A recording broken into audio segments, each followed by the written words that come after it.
Yo quería ser una gran profesional desde siempre. Quería impactar al mundo en general con algo de lo que yo me sintiera orgullosa de lo que haría. Lo que no sabía todavía era qué. Y me llamaron de Pfizer porque Pfizer iba a lanzar muchos antibióticos, Citromax y otros productos. Naces así, creo yo, ¿no? Buscando siempre innovar y hacer cosas diferentes, ¿no? Variar. Me voy a la casa matriz a manejar una línea para la región latinoamericana, lo que me permitió conocer todos los países de Latinoamérica. Y luego me mandan a hacer lo mismo, pero ya en todo Emerging Markets. Ya estamos hablando de África, Middle East, Asia, China, todo lo que era Europa del Este. Terminé mi estadía en París, en esta región, y me trajeron nuevamente a ser parte del grupo global de vacunas. Y en eso llega el COVID. Me agarró en mi departamento en Manhattan. Y lleva más o menos de 5 a 6 años lanzar un producto. En este caso nosotros teníamos que lanzar una vacuna en un año. ¿Había más peruanos en el equipo? No.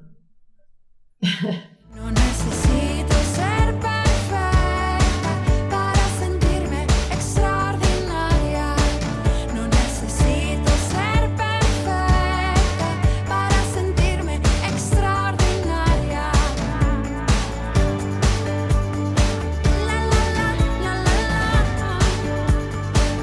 Hola, bienvenidas y bienvenidos. Yo soy Antonio Orjeda y esto es Mujeres Batalla, 20 años después. Hoy estoy una vez más muy contento porque mi entrevistada, cuando hace 20 años la entrevisté, era la gerenta general de Pfizer en el Perú. Pfizer, si de repente a alguno no le suena, este es el laboratorio farmacéutico más importante del mundo. Si a alguien no le suena todavía, durante la pandemia se hizo mundialmente conocido porque fue uno de los laboratorios que desarrolló una de las vacunas tan importantes que nos ayudó a enfrentar el coronavirus.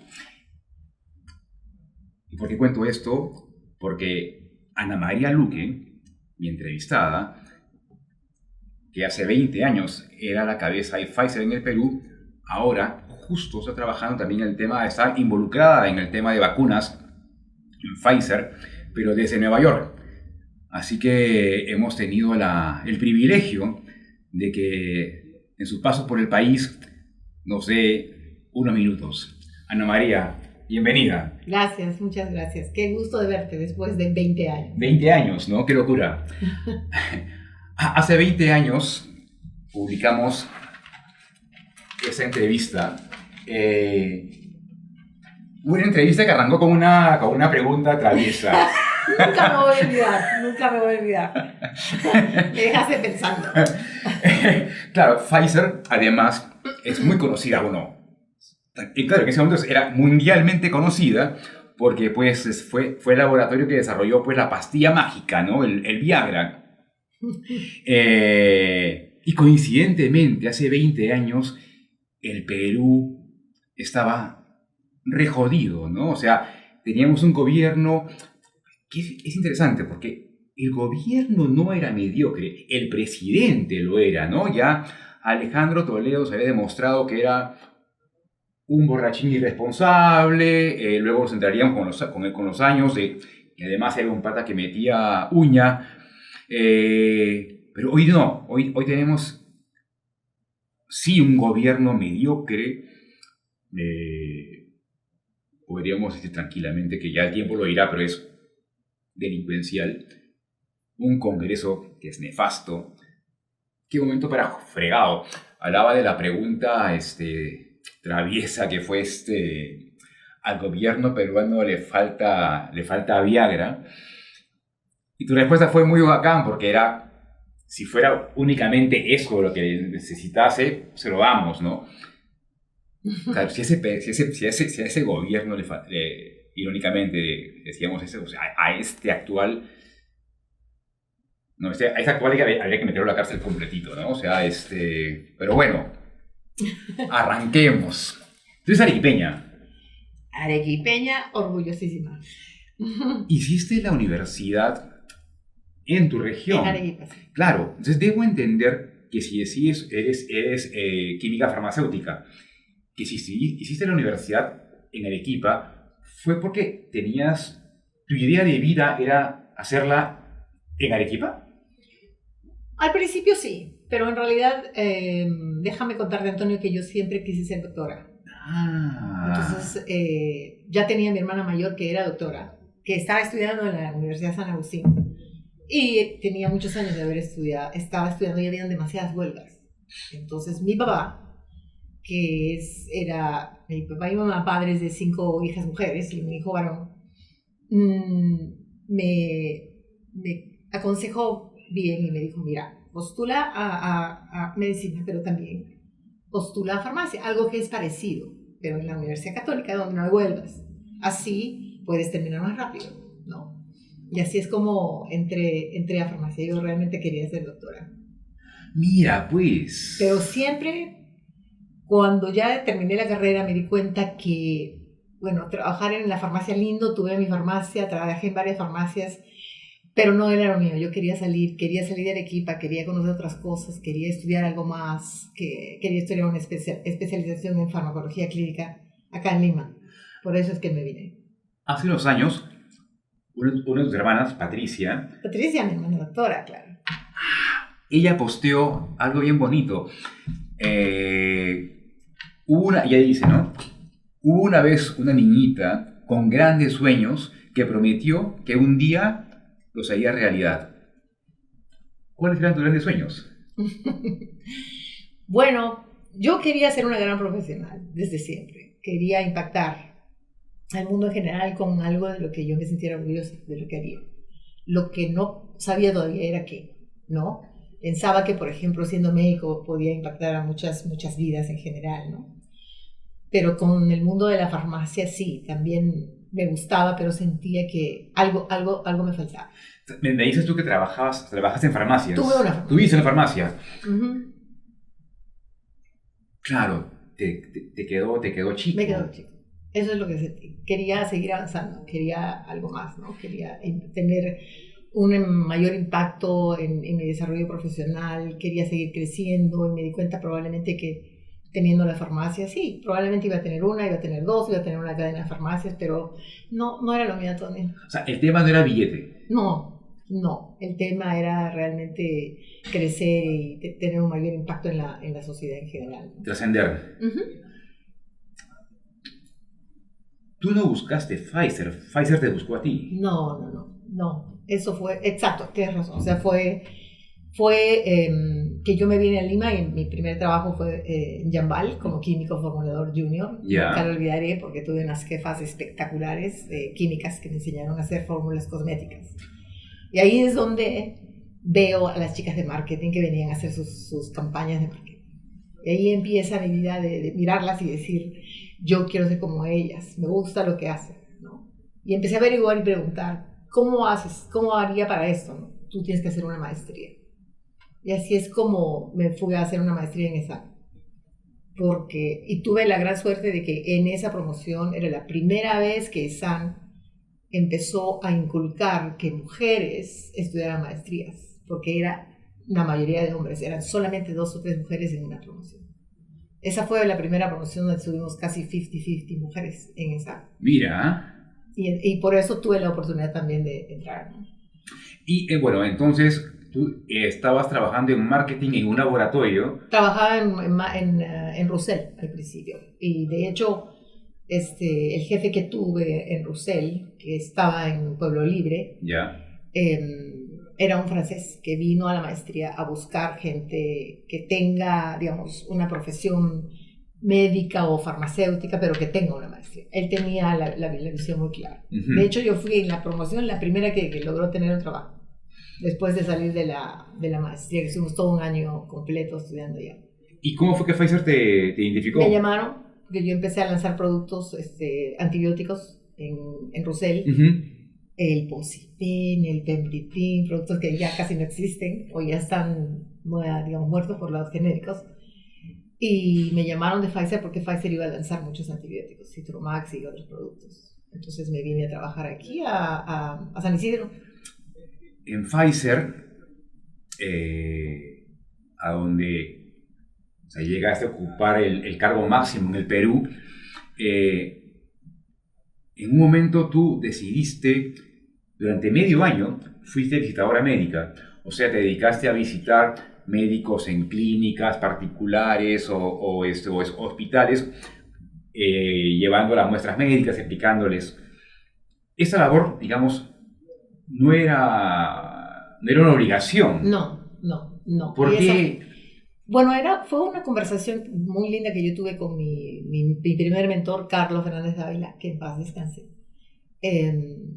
Porque yo le dije, si yo voy a hacer el marketing farmacéutico, yo quisiera entender exactamente qué es lo que tengo que hacer. Y para eso tengo que conocer a mis clientes finales, que son los médicos. Quiero saber qué cosa, a través de los visitadores médicos, cuál es lo que tenemos que transmitir, porque yo voy a ser la que voy a tener que generar toda esa comunicación y generar el impacto que a través de los visitadores médicos puede tener la industria farmacéutica cuando lanza un producto, ¿no? ¿Qué tanto ciencia tienes que tener? ¿Qué tantos conocimientos? ¿Qué necesitan los médicos, no? Por eso es que decidí estar 6 meses. Esa idea era una idea revolucionaria. O sea, ¿de dónde te viene cómo te nace ese rollo de la innovación, de buscar lo diferente, lo que no hay? Bueno, creo que es algo innato en mí. No sé, desde chica creo también entre mis hermanos y eso, buscando, siempre preguntando, ¿y por qué no hacemos algo diferente? ¿Por qué lo mismo, no? Inclusive en la comida, ¿por qué comemos siempre lo mismo? Busquemos algo diferente. No sé, eso naces así, creo yo, ¿no? Buscando siempre innovar y hacer cosas diferentes, ¿no? Variar. Eso es más, te da más excitement, no sé, ¿no? Llegas a la cúspide en el Perú, al cargo máximo. ¿Qué te dio el mercado peruano? ¿Qué enseñanza te dio? Especulo, ¿puede ser el manejarte en la informalidad? ¿O conocer el mundo informal?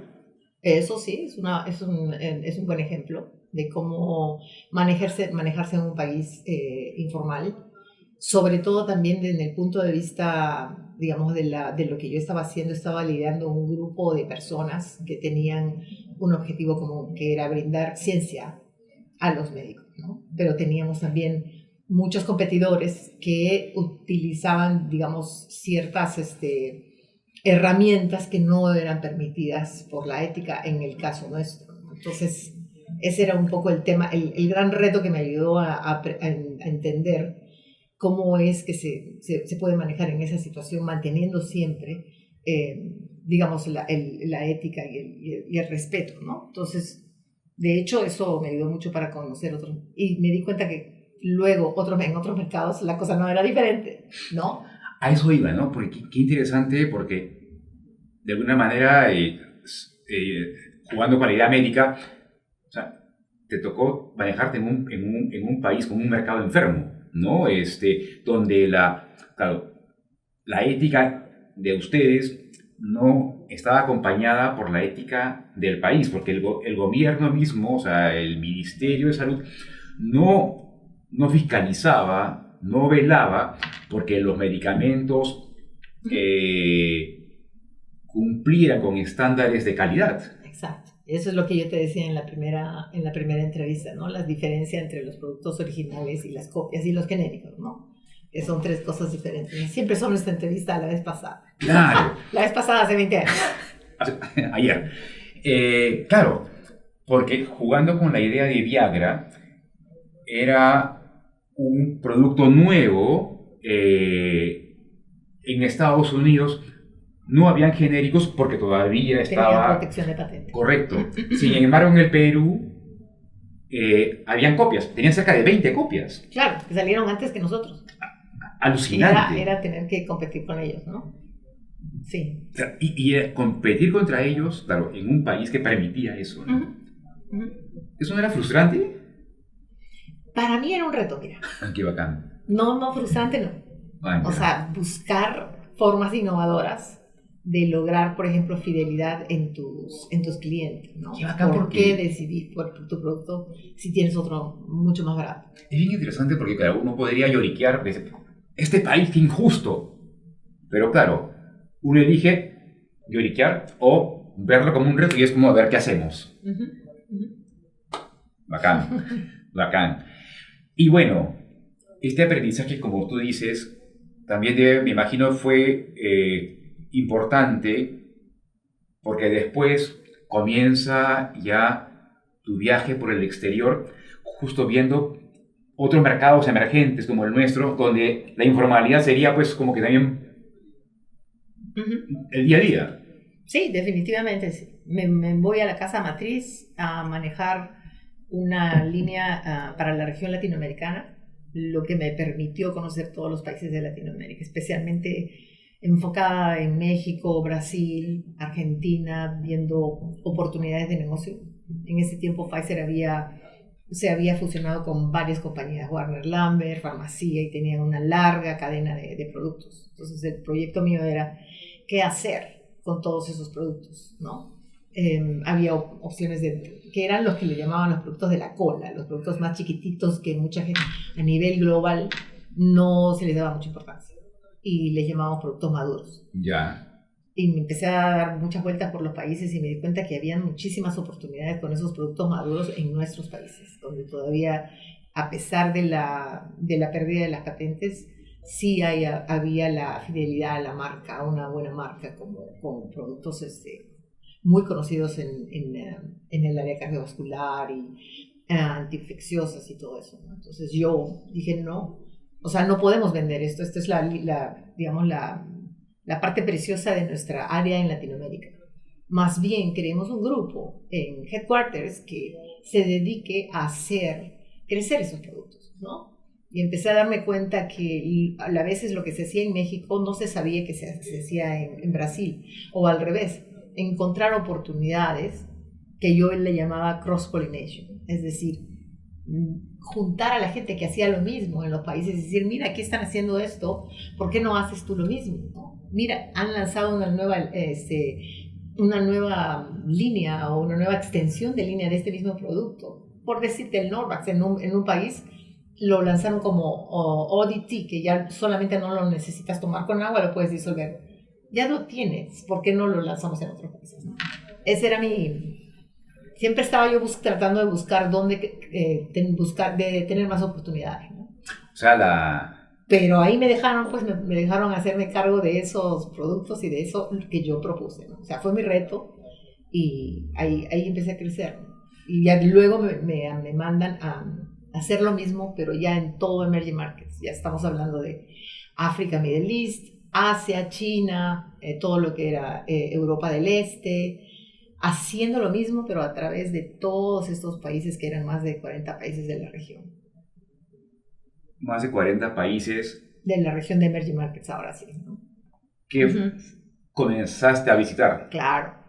Pero armé un grupo lindo de más o menos de 45 personas en marketing que estaban centralizados en diferentes países. Tenía un grupo en África, Middle East, sentado en Dubái, el otro grupo estaba sentado en Hong Kong, otro para China, otro para Latinoamérica que estaba en México, otro en Bélgica que era para en Europa del Este. Entonces trabajaba yo con mi grupo regionales y armábamos muchos viajes y nos gustaba mucho encontrar oportunidades de mercado en diferentes países. O sea, lo que se hacía en México lo llevábamos, por ejemplo, a Senegal.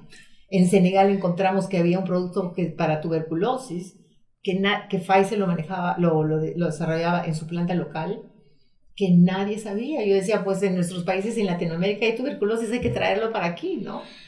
Eso. O sea, hay ideas como esas, ¿no? De cruzar buenas experiencias y buenas prácticas, ¿no? Qué bacán, porque claro, si te hubieras quedado con tu farmacia en Arequipa y de repente creciendo a más farmacias, a armar una cadena, no hubieras vivido nada de eso. No, definitivamente no. Finalmente luego llegas también a aterrizas en Caracas, En Venezuela, sí. a hacerte cargo de Venezuela. Cuando Chávez estaba vivo, cuando la violencia era brutal. Creo que llegaste a usar, andar con chaleco antibalas. Sí, sí, sí. Bueno, de esa mi experiencia en Emerging Markets, justamente Venezuela era uno de los países más grandes en Latinoamérica en ese tiempo, pues estaba vibrante y inclusive llegó a ser más grande que México. Wow. Entonces buscaban una persona que tenga mucha experiencia ya en headquarters, pero también que haya sido gerente general antes. Entonces me miraron y dijeron, Ana María, tú eres la persona, vaya para allá, ¿no?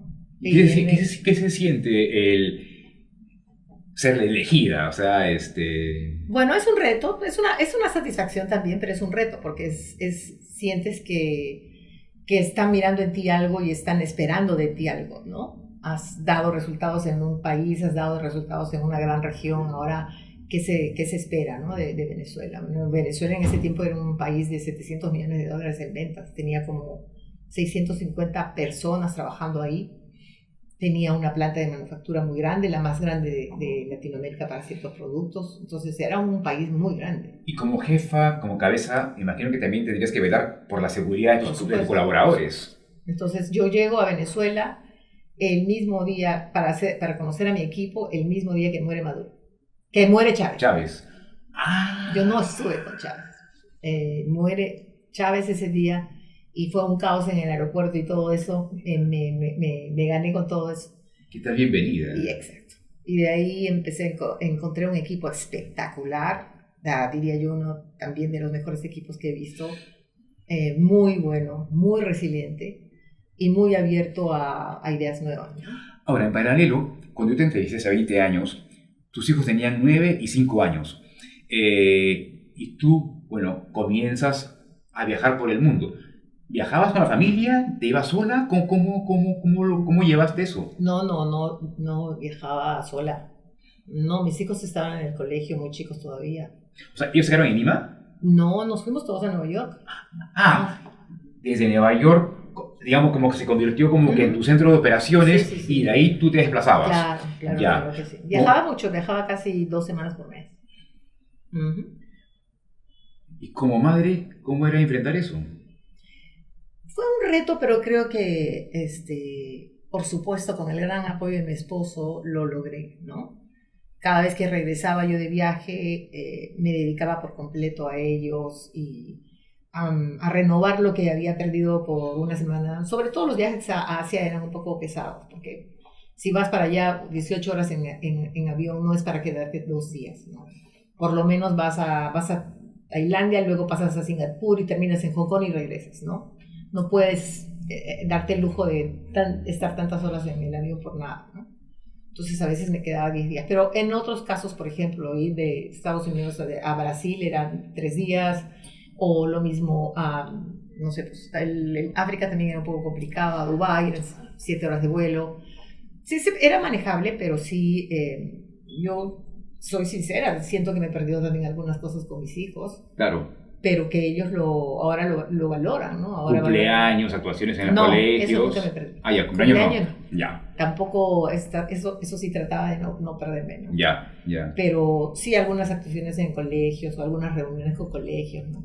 Ser amiga de todas las madres, por ejemplo, de los compañeros de mis hijos, ¿no? Muy poco. He entrevistado a ejecutivas que ellas, claro, vivieron algo similar en el tema de la distancia con los hijos, claro, que encontraban la salida en el tema de la transparencia, de hablar con ellos. Sí, claro. O sea, sin tapujos. O sea, la realidad es esta, aprovechemos al máximo el tiempo que tenemos para estar juntos. Sí, mi esposo les decía siempre, tu mamá es una VP, y una vez, y ella tiene que viajar mucho y tiene que estar mucho en la oficina.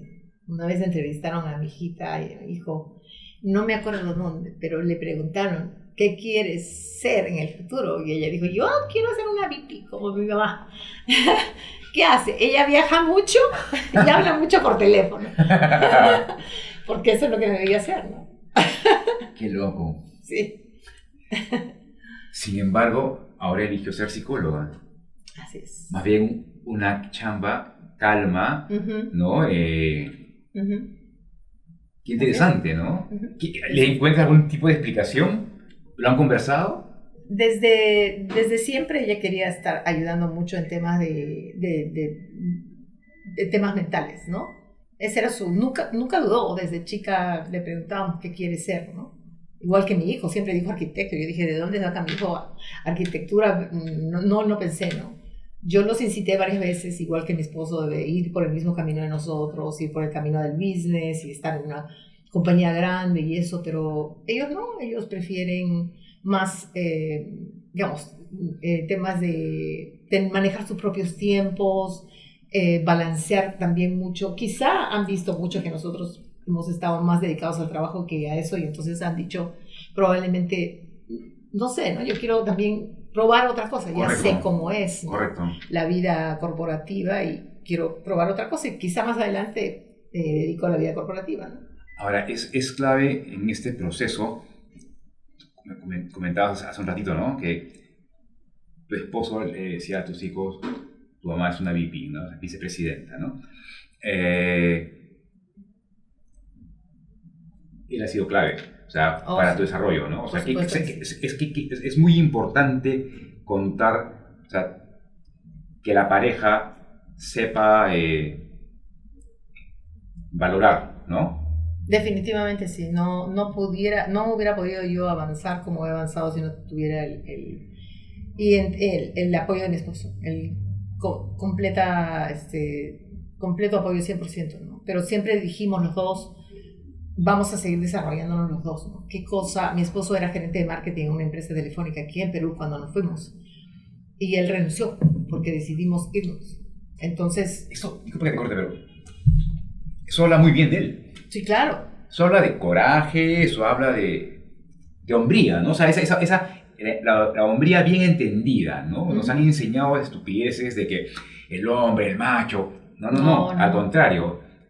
Esa fueron Aplausos, de las primeras cosas que me gustó de él, porque nunca hizo esas diferencias de macho, ni machismos, ni cosas así. Y siempre dijimos, ¿no? Hacia donde vayamos, hacia donde nos lleve nuestra vida profesional, porque los dos estudiamos juntos la maestría en ESAN, hacia donde vayamos, uno va a seguir el camino del otro, pero vamos a tratar de apoyarnos, ¿no? Entonces, ya nos habíamos movido a Argentina antes de ir a Nueva York y también logró tener un trabajo ahí y luego cuando nos movieron de nuevo regresó aquí. Entonces vimos que él decidió hacer un doctorado en España en innovación y marketing estratégico y desde ahí se dedicó a enseñar virtual hacia donde nos moviéramos. Enseñaba virtual en España, en Fordham, en Estados Unidos, acá en Centrum, soy un gran profesor de Centrum también, sin ningún problema. Encontró la manera. Desde París, cuando nos movieron a París, también él estaba enseñando a todo el mundo. Y eso es una prueba de amor. Seguro que sí. Qué paja, qué bonito. Sí, he sido muy afortunada. Venezuela, violencia, chaleco antibalas. Luego, ¿vuelves a Nueva York? No, porque en Venezuela tuve que liderar un proyecto de decir estratégicamente qué se hace con la filial de Venezuela, ¿no? Porque el primer año con Maduro la cosa estaba más o menos siendo manejada, seguíamos avanzando mucho y empezamos a desarrollar muchos proyectos de innovación. Ya había la falta de medicinas de algunos de los productos, empezamos a hacer muchas cosas con innovación digital, creando aplicaciones, ayudando a la gente a encontrar los productos de Pfizer. Qué interesante. Hicimos muchas cosas de esas para tratar de digamos, sobrellevar lo que estaba pasando, la falta de alimentos en algunos casos, la falta de medicinas, ¿no? Entonces, disculpa que te corte, pero me parece muy interesante lo que comentas porque, o sea, éticamente hablando, en frío, a nivel negocio, de repente hubiera sido más sencillo irte de ahí, pero lo que ustedes, digamos, pensando en la población, fue adecuarse.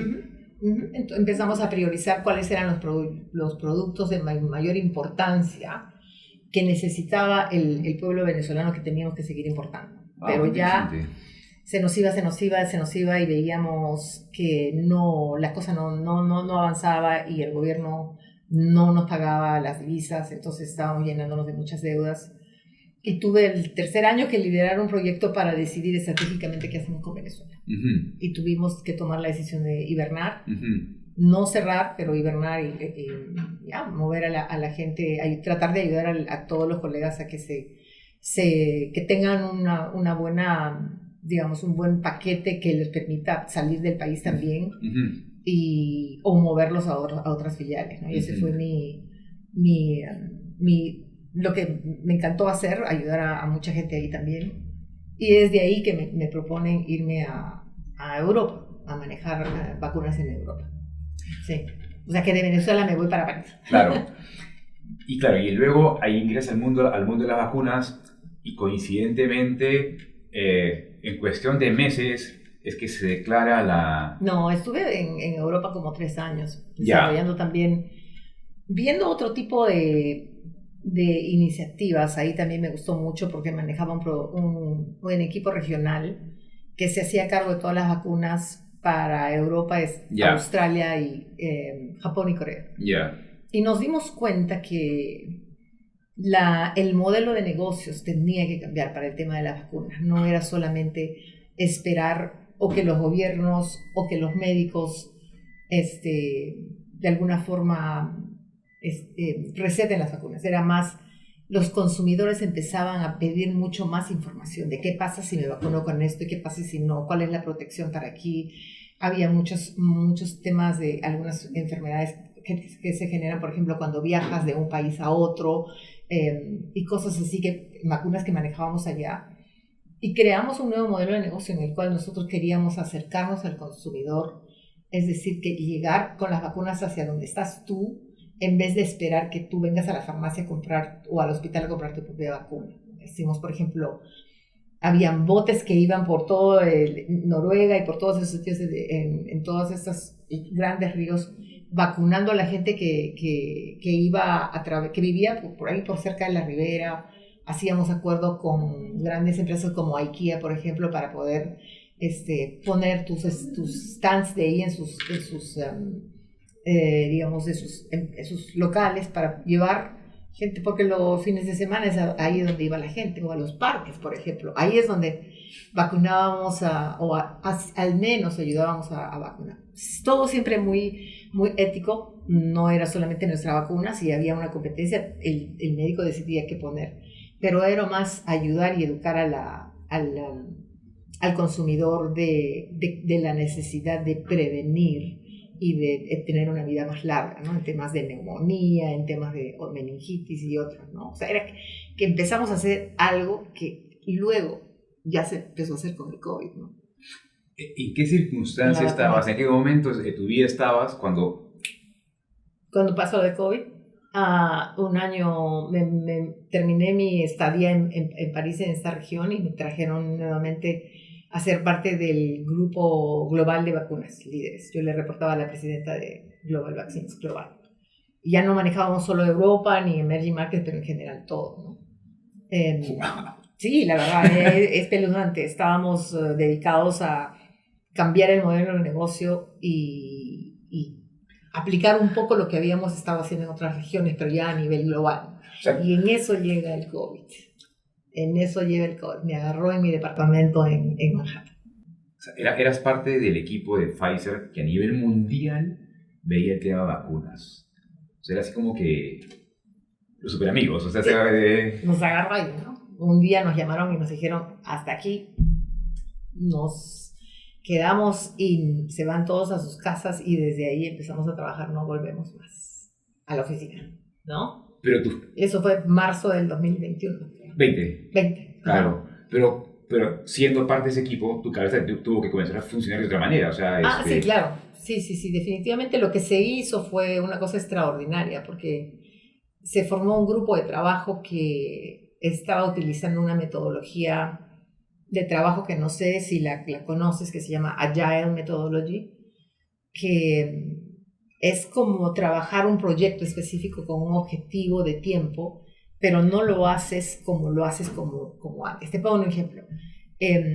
cuando nosotros estamos queriendo desarrollar un producto, lo que se hace primero es en el área de investigación y desarrollo, se hacen moléculas, se ve qué producto es, cuál producto puede resistir, toda la parte de desarrollo que puede durar 4 o 5 años. Acá se tiene que trabajar. Y después viene la parte de manufactura. Cómo se va a manufacturar una vez que está aprobado el prototipo. Y después viene la parte de comercialización o distribución. Eso es lo que te lleva más o menos de 5 a 6 años lanzar un producto. En este caso nosotros teníamos que lanzar una vacuna en un año. El objetivo era que en diciembre de ese mismo año teníamos que tener lista la vacuna. O sea, en menos de un año. En menos de un año. Entonces sí,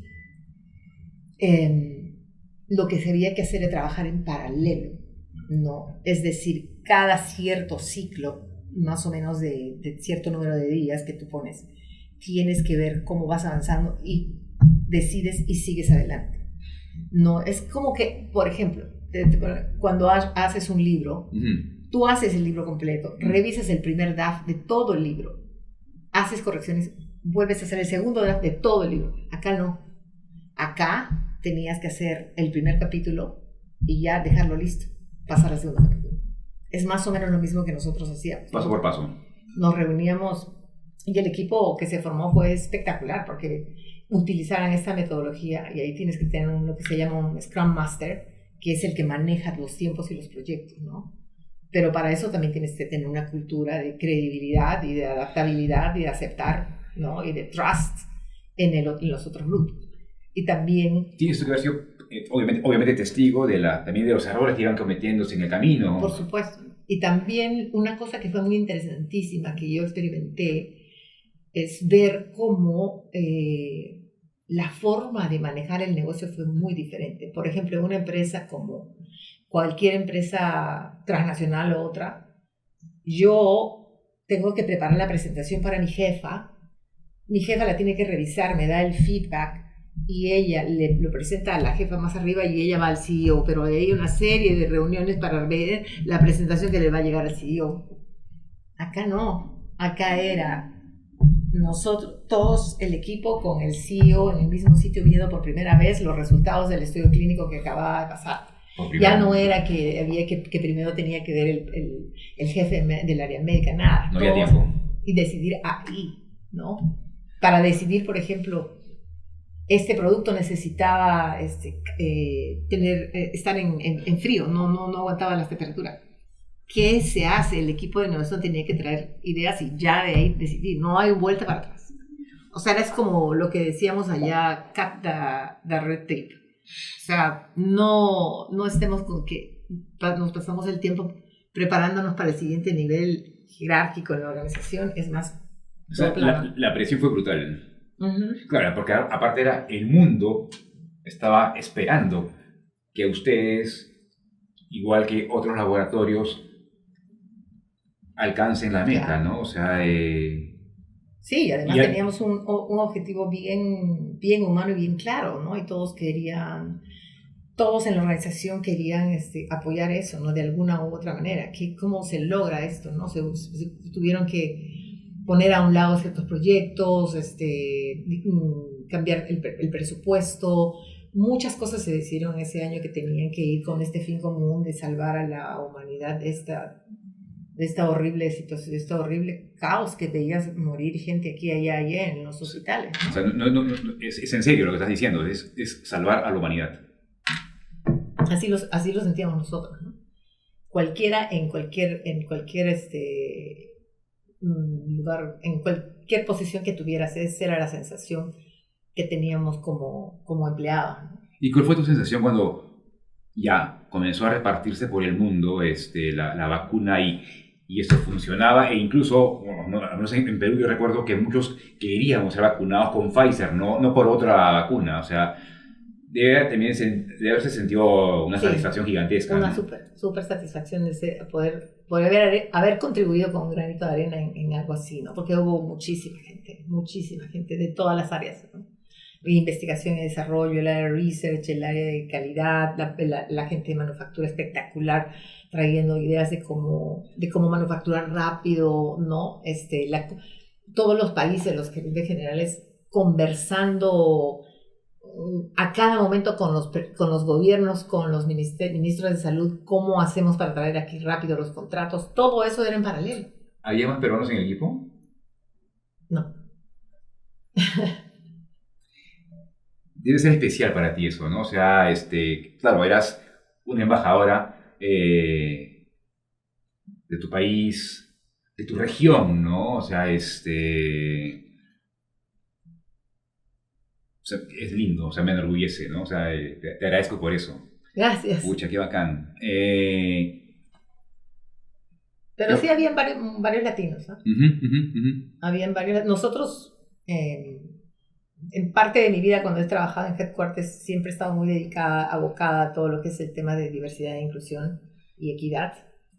Pertenecía a un grupo, como aquí pertenecía a OWIT, también estuve en Estados Unidos en el grupo global que se llamó Global Women Council, que queríamos, y había diversos grupos ahí, había el grupo de latinos, el grupo de asiáticos, African Americans, discapacitados y varios, ¿no? LGBT, y yo estuve ahí en el grupo de mujeres para desarrollar el business case, pero el objetivo de todos los grupos era decir, por ejemplo, en el caso, hablándote de los latinos, en el grupo de latinos, en Estados Unidos más o menos hay 12% de población latina. ¿Por qué no tenemos en nuestra compañía 12% de población latina también? ¿No? ¿Qué está pasando? ¿No? En el caso de mujeres, ¿no? En el ELT, en los miembros del grupo del CEO, hay 12 hombres y 2 mujeres. ¿Por qué? ¿Por qué las mujeres no están llegando a posiciones interesantes, ¿no? Me tocó hacer el business case a mí en el caso de mujeres, pero también en el caso de latinos y en el caso de otros grupos minoritarios, ¿no? ¿Y cuál fue la explicación en el caso de mujeres? En el caso de mujeres era 3 cosas. Hicimos un lindo business case que se lo presentamos al CEO, que estaba muy honestamente, claramente dedicado a elevar a disminuir eso, ¿no? Y nos permitió, por ejemplo, hacer una encuesta a muchas mujeres. Nos permitió tener datos con el área de recursos humanos, por ejemplo, sobre el tema de salarios, diferencia de salarios. Y cuando hicimos la encuesta a las mujeres había 3 cosas. Uno, en unos casos nos dimos cuenta que las decisiones que se tomaban no eran necesariamente en la oficina, sino tal vez eran en el equipo, en el golf o en el bar después de la oficina, y las mujeres no teníamos tiempo para ni el golf ni para el bar porque teníamos que volver a la casa. Entonces estábamos como fuera de las decisiones importantes. Y ya cuando llegábamos a la reunión, ya casi la decisión estaba tomada, ¿no? En segundo lugar, pues, believe it or not, en el caso de los hombres, cuando quieren pedir un ascenso, ellos van y directamente encaran al jefe y le dicen, cuando ya he hecho suficiente, yo quiero ya mi next step. Nosotras esperábamos a que nos dijeran, has hecho un buen trabajo, te felicito, voy a ver cómo hago para tu, ¿no? Y tercero, que sí nos dábamos cuenta que pues estando en el mismo puesto ganábamos menos, ¿no? Que los hombres. ¿Y por qué? Porque eso era así hace mucho tiempo en todas las empresas. Eso ahora ha cambiado muchísimo. Pues porque no sé, mira, era la realidad, ¿no? De dónde vendría y por qué vendría, pero eso se sabía en todas las empresas, porque también yo pertenecía a un grupo de mujeres en Nueva York, el grupo de mujeres empresarias, ¿no? Entonces se veía eso. Entonces tú decías, ¿por qué yo voy a seguir creciendo? Si cuanto más crezco voy a trabajar más y voy a ganar menos, ¿no? Entonces desarrollamos una campaña muy interesante y además que veíamos, por ejemplo, mujeres de niveles, por ejemplo, representantes médicos, 50-50, hombre y mujer, pero ibas subiendo de nivel. Ya estabas en vicepresidentes, ya tenías que 15-85. Ella en CEO pegó una de 12, ¿no? Presidentes de grandes de áreas de África, de Latinoamérica. Yo cuando llegué a Pfizer, mira, allá a Headquarters, tengo mi foto ahí en mi casa. Yo en el grupo de Latinoamérica, sentada, parada con mi jefe en una reunión, todos los gerentes generales hombres y yo la única ahí representando la región. Ahí la tengo, porque yo eso siempre decía, no puede ser posible, ¿qué pasa con este mundo? Ahora las cosas han cambiado muchísimo, muchísimo. Ahora sí te puedo decir con mucha seguridad. Ahí sí se ve mucho ya de balanceo, el tema de los salarios, del balance salarial. Ya creció, ya es igual. Han tenido que levantar la voz. Eso es lo que hicimos, lanzamos una campaña de comunicación que se llamaba Raise Your Hand. Y soy orgullosa de haber participado en eso, porque les dijimos a las chicas, o sea, hablen, digan lo que quieren, no se queden calladas. Perteneciendo a un laboratorio, o sea,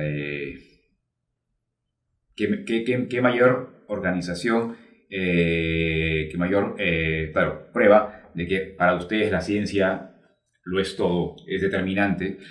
¿Cómo entender que en ese país, como que en Estados Unidos, hayan tenido como presidente a un tipo que no creía en la ciencia? Que la gente haya votado por él y que sea candidato ahora nuevamente. ¿Cómo se entiende eso? No sé. Esa es una pregunta muy difícil porque yo realmente tampoco la entiendo. Tampoco la entiendo. Es algo que me interesa entender porque, claro, esta persona, pensando también en Lima, en Perú, es personas con todos los privilegios, con todas las posibilidades para obtener conocimiento y, sin embargo, es como si no les diera la gana de abrir el cerebro. Sí, yo creo que también es un poco que prima más el interés personal que realmente el interés genuino de seguir desarrollando y seguir haciendo crecer, ¿no? Uh-huh. Yo creo que por ahí va la cosa. Uh-huh. Depende de tener un interés genuino en qué es lo que te mueve para hacer eso, ¿no? Qué interesante, ¿no? El egoísmo, ¿no? Uh-huh. Uh-huh. Tú hoy en día eres una ciudadana del mundo, o sea, ¿cómo ves a Perú? Pregunta difícil. Bueno, déjame decirte, yo la verdad pienso que no hemos avanzado lo suficiente. Desde que dejé mi país hace 20 años, veo, por ejemplo, por decirte muy de cerca en el tema del área de salud, ¿no? Seguimos con los mismos estados de malnutrición de los niños que teníamos antes, entre niveles de 40-50% de malnutrición. Por más que se han hecho esfuerzos por detener el tema de la anemia, no se ve una política de salud clara como para que estos salgan, ¿no?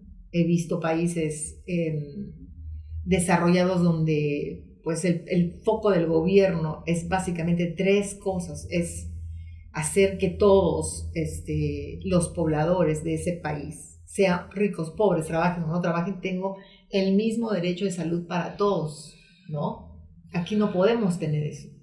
El analfabetismo que todavía existe. ¿Cómo podemos pensar que en estos momentos de nuestro desarrollo humano podemos tener gente que no sabe leer y escribir todavía, ¿no? Y seguimos en niveles, creo que habíamos avanzado, habíamos bajado hasta 6 o 7% antes de la pandemia. Pero luego de la pandemia hemos vuelto a los niveles anteriores, porque claro, no se han desarrollado métodos virtuales suficientes para seguir educando a los niños, ¿no? En otros países he visto yo que ese es otro foco muy importante del gobierno, ¿no? La Sorbona, sin ir muy lejos, es una universidad pública. Cualquiera que tiene muy buen temas de conocimientos, IQ, puede entrar a estudiar ahí sin problemas, ¿no? Eso es un tema interesantísimo, ¿no? Y bueno, el tema de la seguridad, que es también otra cosa que tiene que ser una prioridad del gobierno, ¿no? Y eso siento que está empeorando cada vez más en nuestro país, ¿no?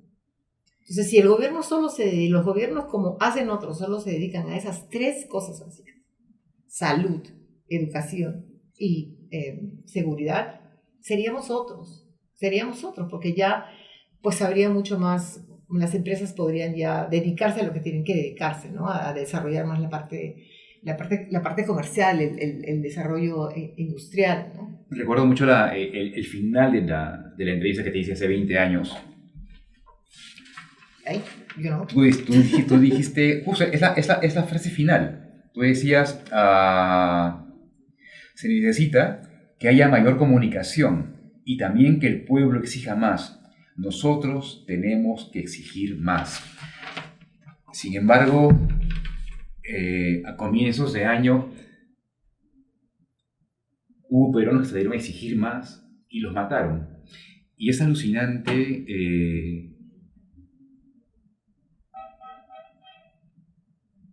medios de comunicación muy sintonizados hoy en día por el Perú más privilegiado, se encargaban de esconder esa información, de negarla. ¿Cómo entender eso? O sea, qué momento para fregado. Realmente sí. Y el tema de la corrupción definitivamente está haciendo demasiado daño al país. No te digo que todo es mal. O sea, No. lo que yo veo de afuera, por ejemplo, Perú es muy relevante en temas de todo lo que es la gastronomía, por ejemplo, es muy conocido. Cada vez que conozco a alguien y me dice, tú eres peruana, que es riquísima la comida peruana, ¿no? ¿Dónde hay? Y me cuentan de las historias cómo vienen aquí y gozan de toda la gastronomía peruana. Y de ¿no? emprendedores, o sea, el Perú es un país de emprendedores, o sea, y bueno, y mujeres batalla, o sea, es alucinante la cantidad, o sea, es otra de las ironías, ¿no?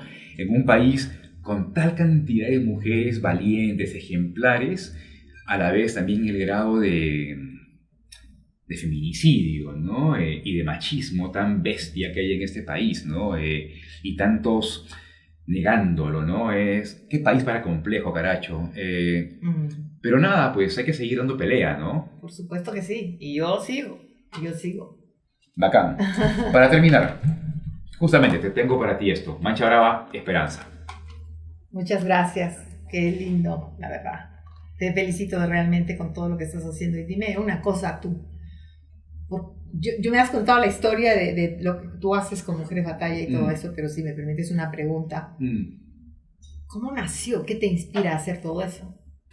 En realidad todo empezó como jugando. O sea, hace 20 años, o sea, fue una página en el periódico, en el comercio, de las que no esperábamos mucho, la verdad. Pero y es irónico, porque la primera entrevistada fue una mujer minera. Y entrevistando a una mujer minera, encontré una beta.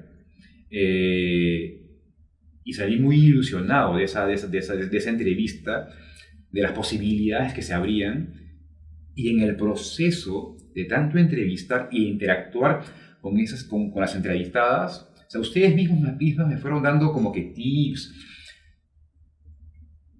me dieron espacio para desarrollar esto y fue creciendo, ¿no? Y luego más adelante con el hecho de ser papá, tener la suerte de tener una hija, también me hizo comprometerme y darme cuenta, ¿no? de lo difícil que es ser mujer en un país como el nuestro. Eso me parece muy absurdo porque o sea, yo he entrevistado más de 500.000 de mujeres batalla, pero tuve que ser papá de una niña y ¿sabes? Tener la sensibilidad y atención para darme cuenta que un día de repente no le pasó, no es que le haya pasado algo en especial a ella, simplemente que un día viéndola, como que retrocedí en el tiempo, yo crecí en un barrio y recordé lo estúpido que era, yo crecí en los 80s y teníamos la televisión que teníamos, donde nos sembraban en la cabeza que ser vivo es lo más importante, que ser machista es ser bacán, que tener un montón de mujeres, eso es, ¿no? Eres hombre si haces eso, y una serie de idioteces, ¿no? Y nada, pues todo ese cúmulo me fue llevando a tratar de empujar el coche para que mi hija y más niñas, adolescentes, más mujeres tengan el derecho de vivir tranquilas, ¿no? Y felizmente lo lindo es que obviamente yo soy un granito de arena, pero somos una mancha brava, ¿no? O sea, y es por eso, pues, cuando desarrollé el concepto, la verdad que todavía no terminaba de entender eso, y eso estoy muy agradecido con el nombre mismo, ¿no? Porque es eso, o sea, es muy fuerte eso. O sea, en este caso, ¿no? Estamos ahorita desde la Cámara de Comercio de España en el Perú, es igual. Yo nunca les toqué la puerta, ellos me dijeron, oye, ¿quieres hacer esto? Acá te prestamos el espacio, ¿no? Y como ellos, igual cuando acabo de lanzar un Mancha Brava, protagonizado por maestras de escuela, y tocándole la puerta a auspiciadores, han respondido una serie de empresas, una serie de marcas. Entonces ¿Y tienes colegas en Latinoamérica, por ejemplo, que también están haciendo lo mismo que tú, que puedes formar una coalición? No lo sé, la verdad. Pero es una buena pregunta. No lo sé. La verdad que no Yo sé. soy una fanática del tema de coalición y de poder unir esfuerzos para lograr cosas como esa, ¿no? Estoy armando una coalición para Latinoamérica. Te dije que ya no estoy en Pfizer. ¿No? Salí el año pasado, justamente a raíz de haber estado participando en este desarrollo de COVID. Sí. Me di cuenta que realmente yo quería ya hacer otra cosa, ¿no? Quería dar más, dar todo lo que he aprendido, pero en otro nivel, ¿no?